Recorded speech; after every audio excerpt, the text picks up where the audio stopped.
A two-day meeting of group of 20 finance ministers and central bankers has wrapped up in Australia, with member countries embracing goals to foster global economic growth. Our Kim Min-ji reports. Financial leaders of the world's 20 largest economies on Sunday vowed to take concrete actions to boost global growth by increasing investment and employment.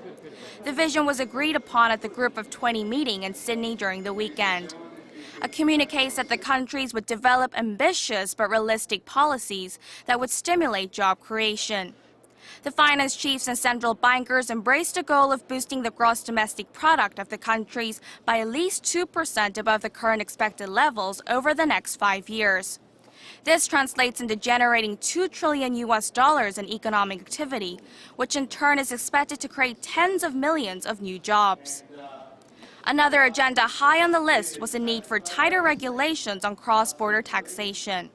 The officials agreed to intensify cooperation to tackle offshore tax evasion and drafted a series of standards for sharing information across borders.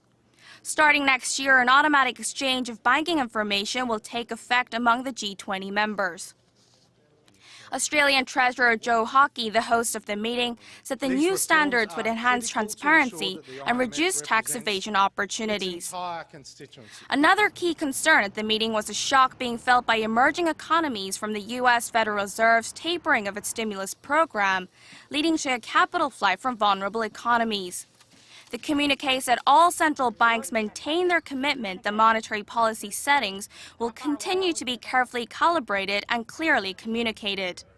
The officials also call for better communication and more transparency on policies that affect international markets. Each country will now bring their own detailed growth strategy to the G20 Brisbane Summit in November.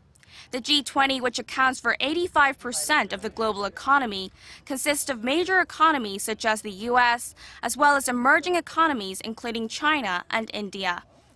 Kim Min-ji, Arirang News.